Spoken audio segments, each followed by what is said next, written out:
제자들이 예수님께 질문합니다. 어느 때에 이런 일이 일어나겠습니까? 이 질문은 제자들이 예수님께 질문할 때 세상의 끝에 있을 징조와 예수님의 재림이 언제입니까? 라는 질문이에요. 이 질문에 관해서 예수님이 계속해서 대답하시는데 본문에서는 네 가지로 대답합니다. 첫째는 32절부터 35절까지는 일반적으로 분별할 수 있다. 두 번째 36절에서 그날 그때는 오직 하나님만이 아신다. 세 번째 37절로 39절은 그날은 누구도 예상하지 못해서 갑자기 임한다. 마지막 네 번째는 40절로 41절에 그날은 분명히 누군가에게는 심판의 날이 된다라고 내용이 기록되어 있어요. 주님의 재림을 알리는 사건을 무화과 나무의 비유로 배우라고 말씀하셨습니다. 지금을 살아가는 우리들에게 무화과 나무의 비유를 통해서 무엇을 배울 수 있을까? 우리는 무엇을 배워야만 할까? 그것은 십자가 구원의 복음으로 살아가는 겁니다. 우리들의 현장에도 어떤 이에게는 핍박이 있고 어떤 이에게는 고난이 있습니다. 또 어떤 사람에게는 더 힘든 상황들이 있습니다. 그러나 주님은 말씀대로 재림하신다라고 지금 말씀하는 거예요. 믿음의 성도들에게 약속한 대로 새하늘과 새 땅으로 이끌어가 주신다. 그러니 지금 아무리 어려워도 힘들어도 고통스러워도 조금 더 인내하라. 지금 현재를 왕같은 제사장으로 그 자리를 만들어 가라. 이렇게 말씀하는 거예요. 여러분과 제가 신앙생활합니다. 믿음의 수준은 다 다릅니다. 어떤 이들에게는 강한 사람이 있을 수 있고 어떤 사람은 약한 사람이 있을 수 있어요. 믿음의 분량대로 하나님이 역사해 주시는 일들이 다양한데 중요한 것은 함께 믿음이 강한 사람 그 영역 안으로 약한 사람들이 의지하고 함께 살아가는 거예요. 약하면 약한 대로, 강하면 강한 대로 하나님이 내가 살아가는 삶의 자리를 하나님의 나라로 만들어 살아가라는 거예요. 옆에 분에게 인사합시다. 아멘도 때가 있습니다. 33절에 이와 같이 너희도 이 모든 일을 보거든.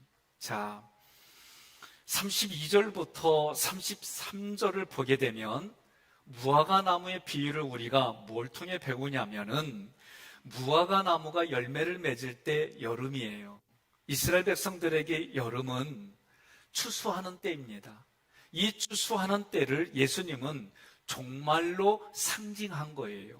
그래서 여름에 무화과 나무 열매를 추수하는 것처럼 우리 인생에도 마지막이 있다는 거예요. 무화과 나무의 잎사귀가 돋을 때는 아직 여름이지요. 우리로 말하면 봄이에요. 새싹이 돋습니다. 그 얘기는 여름이 온다라는 것을 가르쳐 주는 거예요. 분명한 것은 32절에서 주님의 때가 가까이 왔다.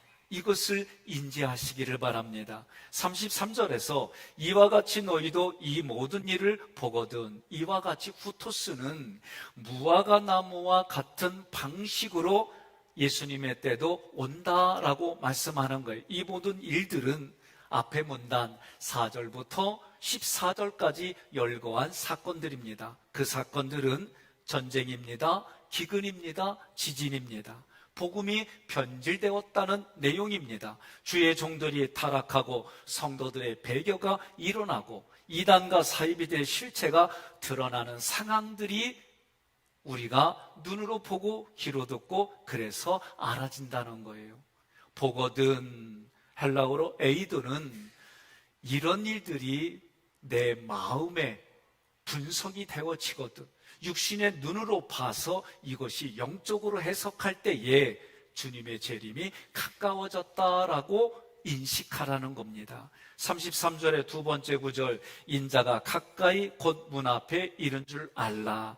이 말씀은 구원의 복음으로 사는 우리들에게 예수님은 승리의 소식을 준다, 소망의 소식을 준다. 그러니까 우리가 살아가는 현장에서 때로는 예수님을 믿는다는 이유로 멸시를 받아요. 왕따를 겪어요. 천대를 받아요. 어떤 분은 정말 가슴으로 울 수밖에 없는 눈물을 흘리는 그런 환난의 삶을 겪어요. 그런 환난과 고난 속일지라도 십자가에서 구원해 주신 예수님의 보혈의 피를 믿는 믿음과 소망으로 살아가라. 여러분과 저는 그렇게 살아왔습니다.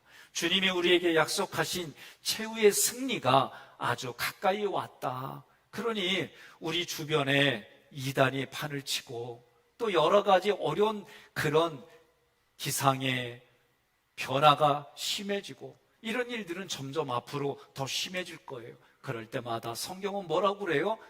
이제 주님의 재림이 가까웠으니 잘 견디라는 거예요. 잘 인내하라는 거예요. 한 가지 인내하면서 우리가 많이 실수하는 게 있어요. 내가 참아야지. 내가 참아야지. 70번씩 7번이라는데 490번까지 참았는데 또 참아야지. 이렇게 하면은요 못 참아요. 그리고 반드시 터뜨리게 돼 있어요. 터뜨리면 압력이 쌓였다가 터지는 거예요. 그래서 이런 방법은 저는 권면하지 않아요. 생각을 바꿔주면 참아지는 게 쉽습니다. 근데 생각 바꾸는 거는 훈련이 돼야만 가능한 일이에요. 여러분, 육체에 아령을 들고 운동을 하면 2두박근, 3두박근이 생겨요. 자기가 노력한 만큼. 마음도 마찬가지예요. 생각과 감정을 바꿔주는 훈련을 한 만큼 그 생각과 감정이 자기를 이끌어가는 거예요. 그러면 그 자리가 조금 더 넉넉히 이길 수가 있고 쉽게 지나갈 수가 있는 거예요. 34절에 내가 진실로 너희에게 말하노니 이 세대가 지나가기 전에 이 일이 다 일어나리라. 원문대로 해석을 하면 이 모든 일이 될 때까지 이 세대는 결코 지나가지 않는다는 거예요. 우리가 지금 살아가는 현장에 많은 이단이 있습니다. 사이비들이 있습니다. 자기 자신을 죄인인 줄 알고 주장하며 성도들을 미혹합니다. 여러분, 우리가 마태복음을 지금 강해 오잖아요. 예수님이 재림할 때는 예수를 믿는 사람이건 안 믿는 사람이건 동시에 다 직관적으로 알아요. 그런데 지금 우리나라에 죄인인 줄 알고 하는 사람은 자기들만 알아. 그러니 성경적이 아닌 거예요. 그런데도 많은 사람들이 미혹을 당해서 거기에 있어요. 더 나아가 교회 내에서도 실족당하는 일들이 일어납니다. 서로 미워합니다. 서로 잡아버립니다. 이런 일들이 일어날 뿐만 아니라 감정이 쌓여서 결국은 사회법정에 서는 일들이 비일비재하게 일어나고 있습니다. 34절은 예루살렘의 멸망과 그 징조들이 한 세대에 일어났던 것처럼 우리들이 살아가는 세대 안에서도 한 세대 안에 일어나는데 그때는 언제인지 알 수가 없다는 거예요.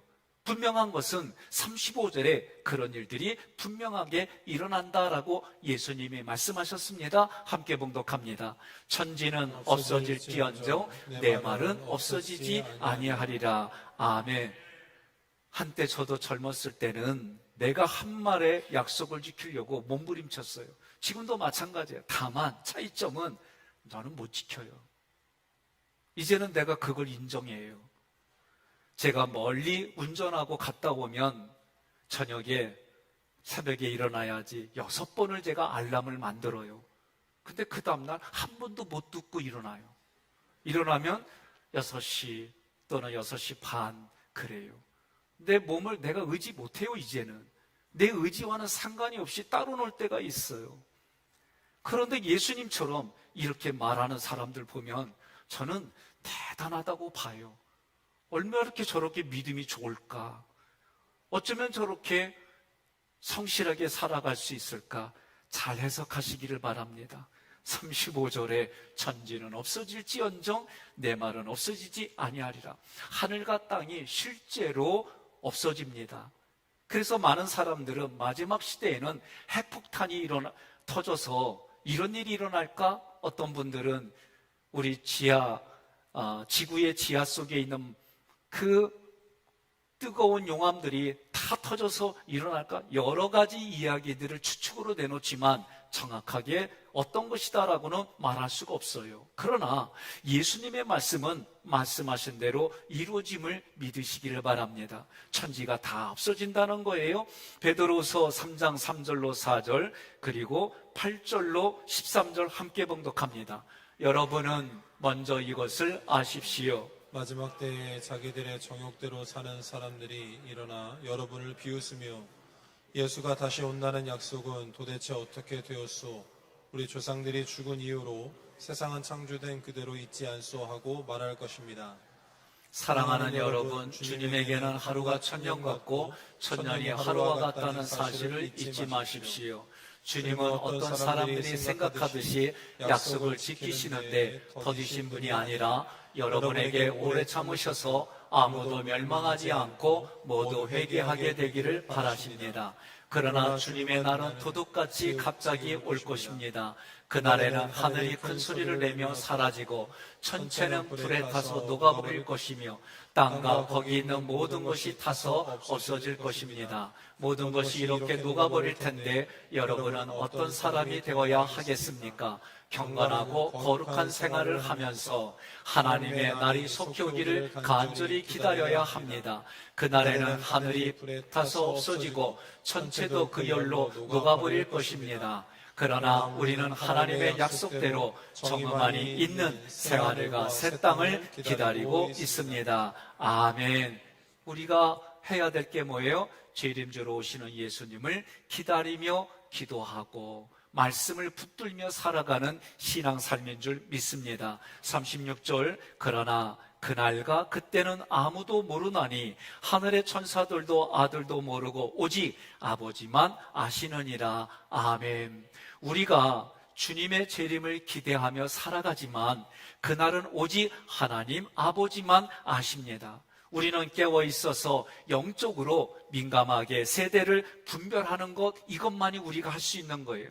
우리는 분명하게 기억해야 돼요. 그날이 오면은 사람으로는 견디기 어렵다 그랬어요. 그런데 하나님이 고르고 골라서 택한 하나님의 백성들은 그 어려운 날을 줄여주신다는 거예요.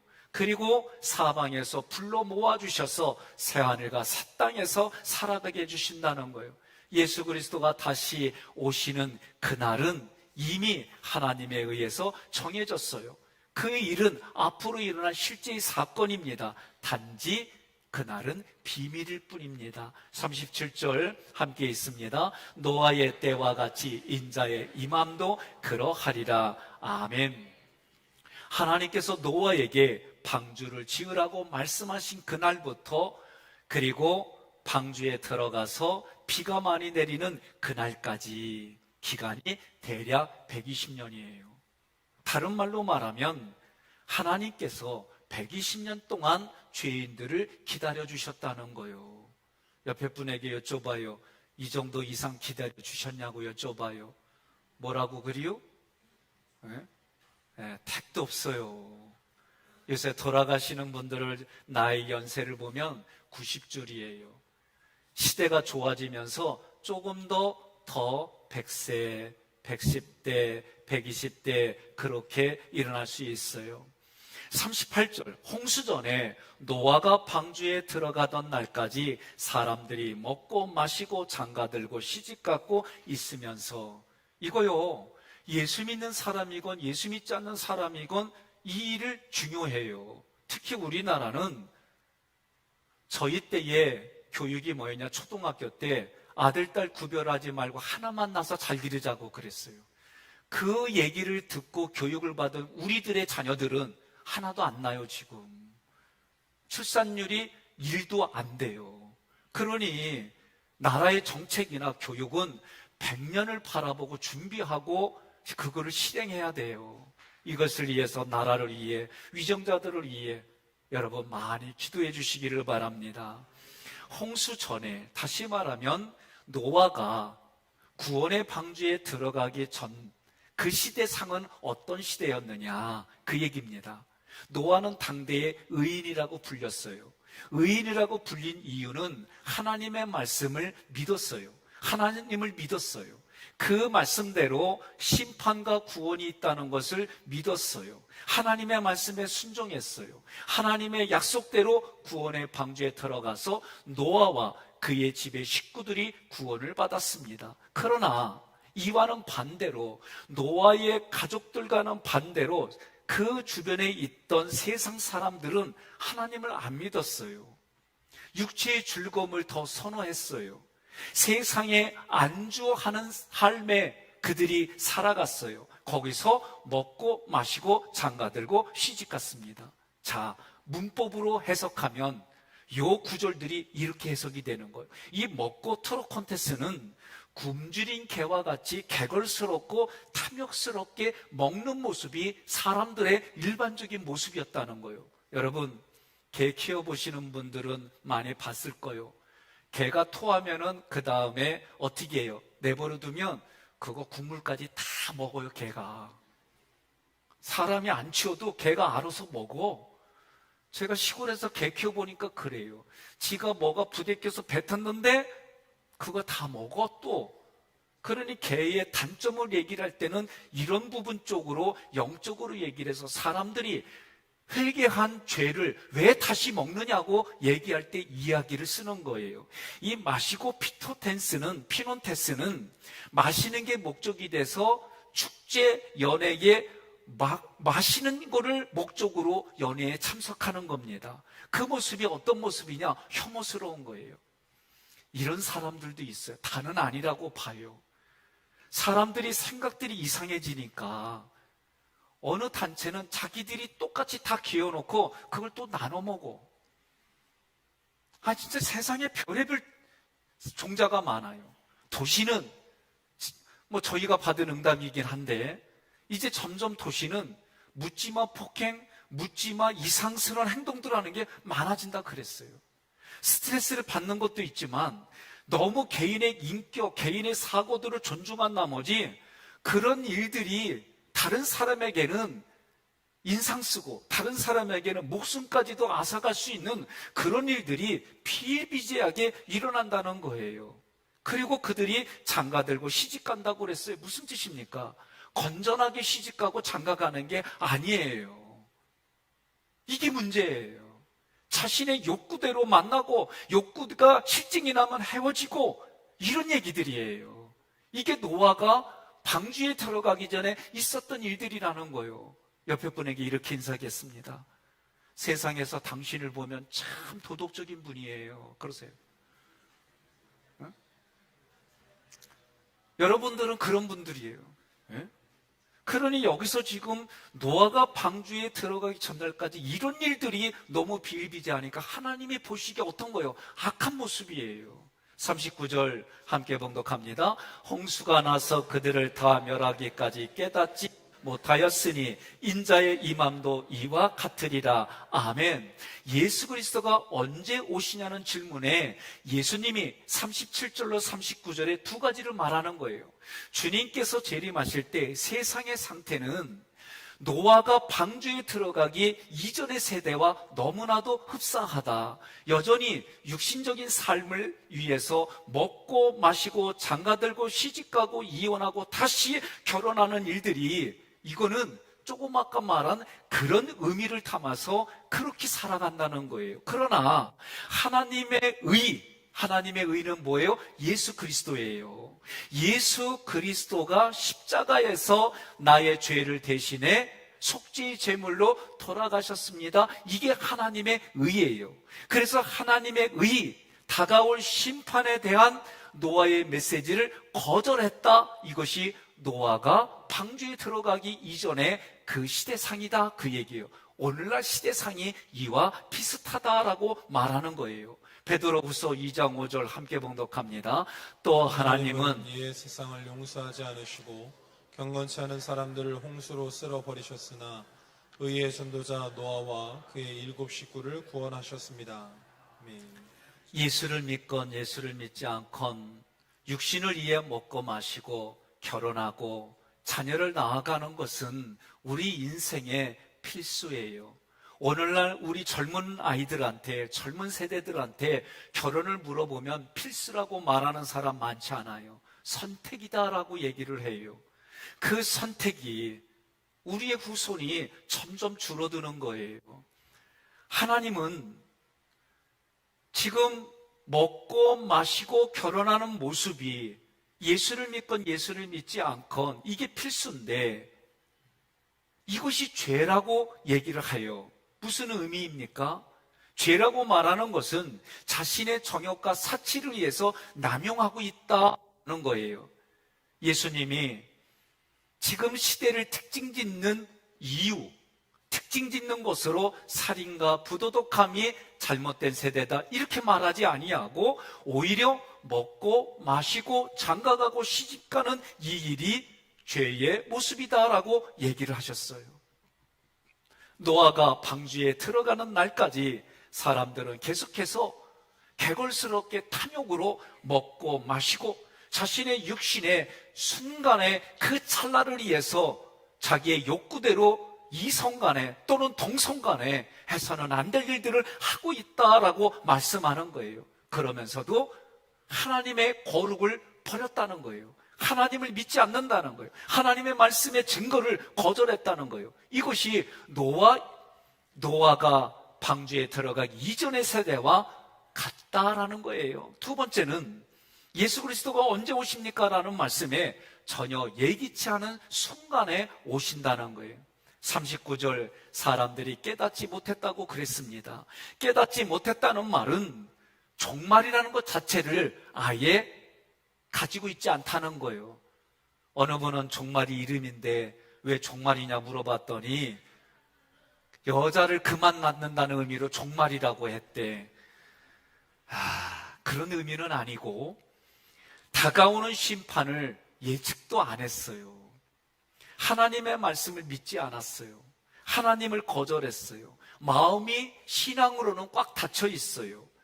하나님이 주시는 그런 사인들, 우리들이 볼 때는 이 세상에서 일어나는 사건들인데 그런 사건의 문제에 귀를 기울이지 않아요. 영적으로 민감하지 않아요. 진지한 마음이 없어요. 그러니 진리를 무시해요. 진리를 무시하니까 오히려 주먹이 더 낫다, 세상이 더 안전하다 그러고 살아가는 거예요. 그런데 그런 모습은 예수 믿는 사람들도 겉의 모습은 다르지 않아요. 내면이 다르고 그 내면의 다른 모습이 겉으로는 둘 다 세상에서 성실하게 사는 모습으로 보이는 거예요. 데살로니가전서 5장 3절 함께 봉독합니다. 마치 선할 여자에게 고통이 닥치듯 사람들이 평안하고 안전한 세상이라고 마음 놓고 있을 때 갑자기 그들에게 멸망이 닥칠 것이며 사람들은 절대로 그것을 피하지 못할 것입니다. 아멘. 여러분, 점점 육신이 이제 성장하고 성숙해져 가고 그리고 노쇠져 가는 이 흐름에 있을 때에 갑자기 겪는 사건들은 본인들이 쉽게 피할 수가 없어요. 그래서 다들 사건을 겪어요. 마찬가지로 마지막 재림도 그렇게 온다라고 말씀하는 거예요. 그러니까 사람들이 어떻게 해요? 어차피 종말이 오는 거 마음껏 먹고 마시고 내 마음대로 하다 살다 간다 이렇게 말하는 사람들이 있어요. 그러면서 뭐라고 말하느냐? 먹고 마시다가 죽은 귀신은 때깔도 좋대. 근데 이런 구절하고 비슷한 구절이 있어요. 이사야 22장 13절 함께 봉독합니다. 오히려 너희는 기뻐하고 즐거워하며 소와 양을 잡아먹고 포도주를 마시며 내일 죽을 텐데 먹고 마시자 하였다. 어차피 우리 육신이 죽을 건데 그 육신이 해서 뭐하냐? 마음대로 쓰다가 마음대로 내 욕구대로 살다가 가자 그렇게 부추기는 사람들이 많다는 거예요. 이처럼 사람들이 욕망과 욕구를 가지고 먹고 마시고 부도덕한 일에 빠지게 되면 양심은요 의에 대하여 둔해져요. 강팍해집니다. 무감각해집니다.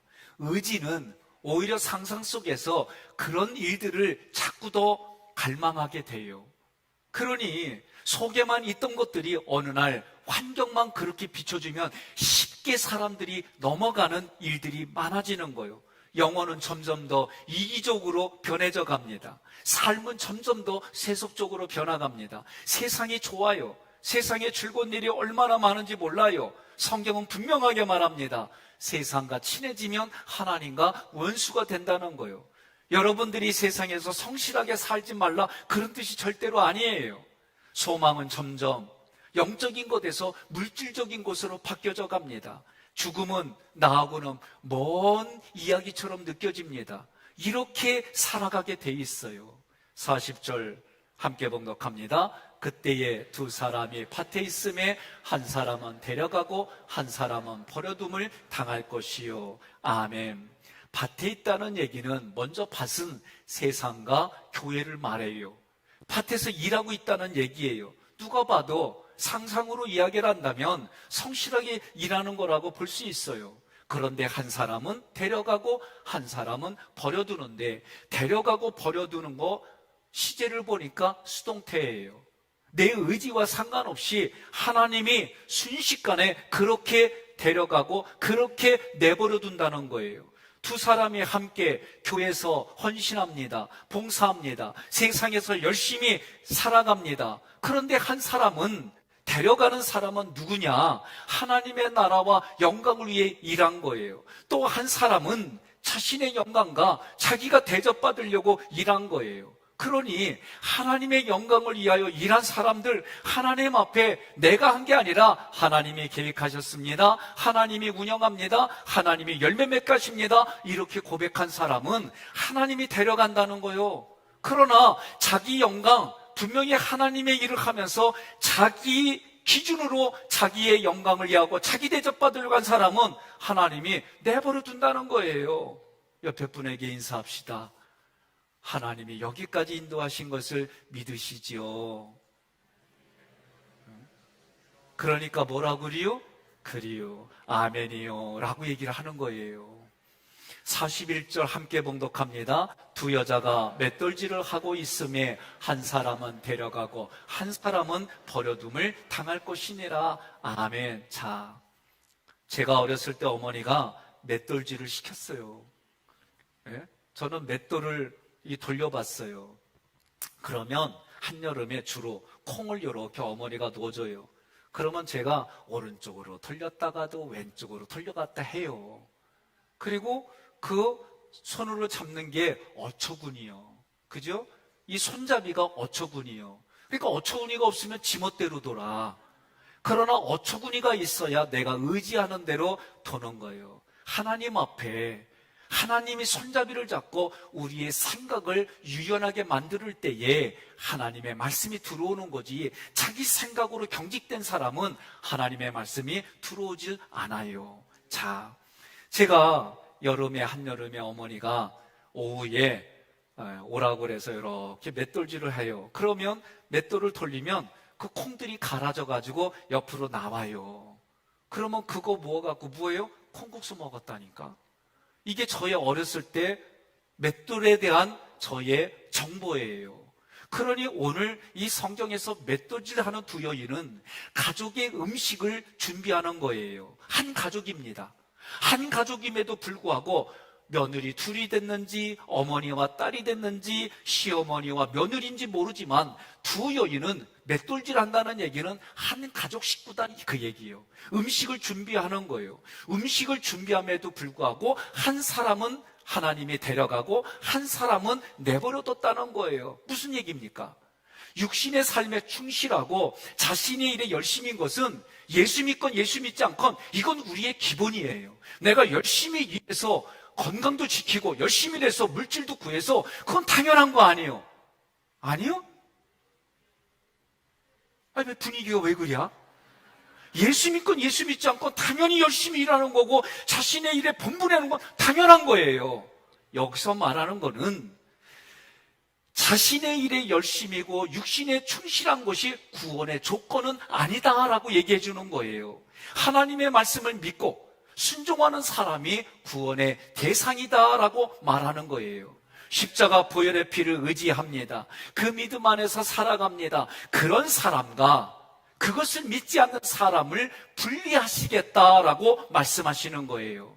그러므로 40절부터 41절은 구원과 분리의 심판의 때가 있다. 그리스도께서 오시는 그날, 그분이 오심을 아는 사람은 아무도 없지만 그때에도 모든 사람들은 일반적으로 자기의 일로 분주할 거다. 자기 일에 몰두하며 살아갈 때 어느 날 갑자기 어떤 사람은 데려감을 당하고 어떤 사람은 버려지고 내 가족 중에서도 어떤 사람은 하나님이 데려가고 하나님이 내버려 두는 일들이 일어날 것이다. 그러니 여러분과 저는 뭘로 사는 거요? 의인은 믿음으로 사는 거예요. 지난주 자기 이름을 대면서 얘기했잖아요. 백성여는 믿음으로 살리라.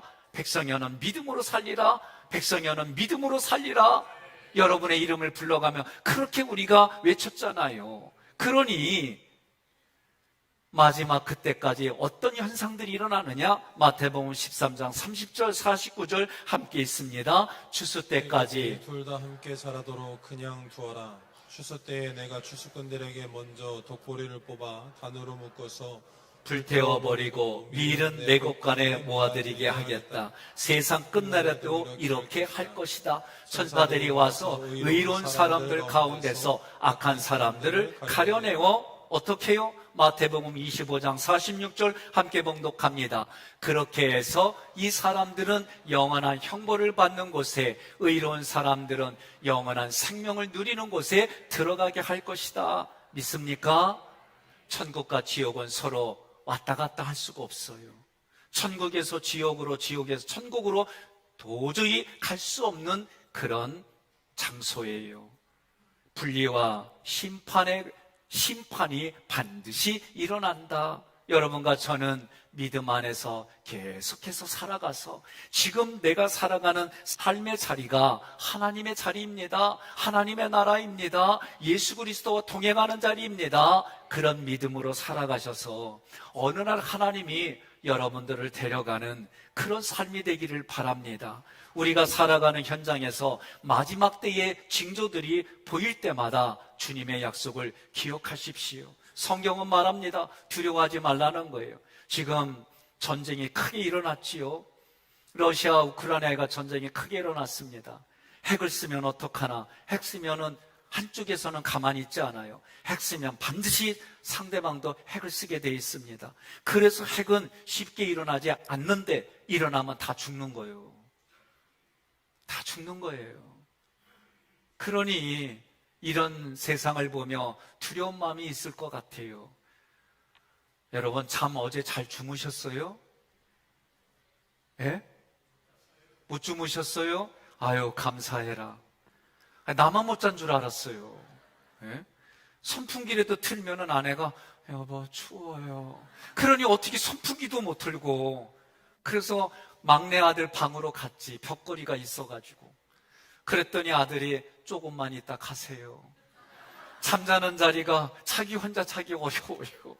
그래서 제가 그랬어요. 나 내일 예배 드리니까 조금만 좀 도와줘. 예? 그리고 이렇게 있어 봤어요. 지금 우리나라만 그런 게 아니에요. 열대야 기후잖아요. 어떤 꼬마가 물어봐요.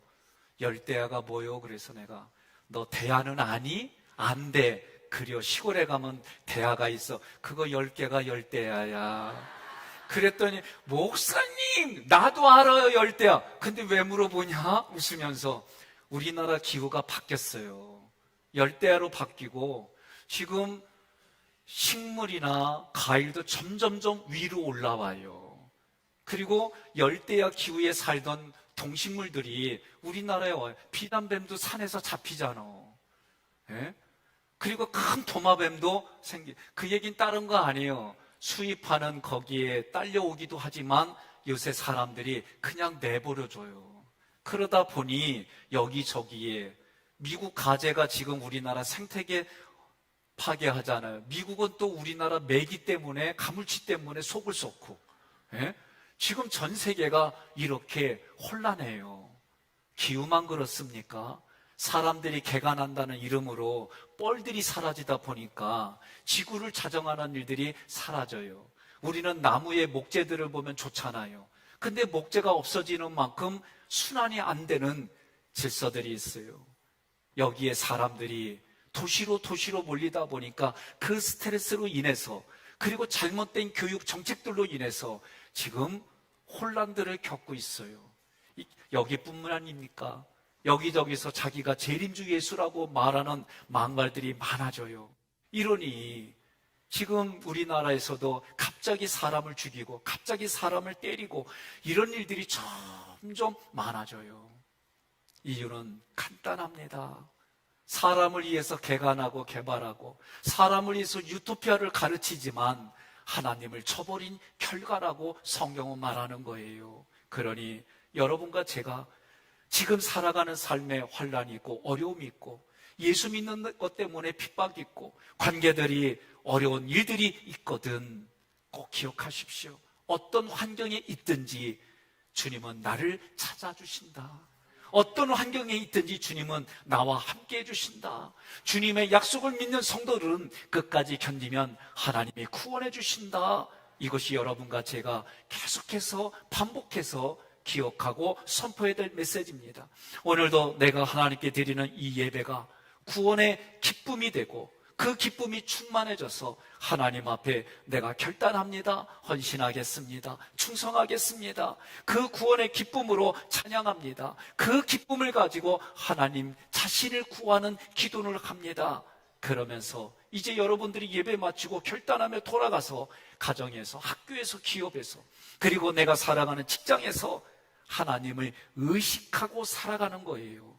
그 삶만이 매일매일에 깨어있어 살아가는 현장이 됨을 믿으시기를 바랍니다.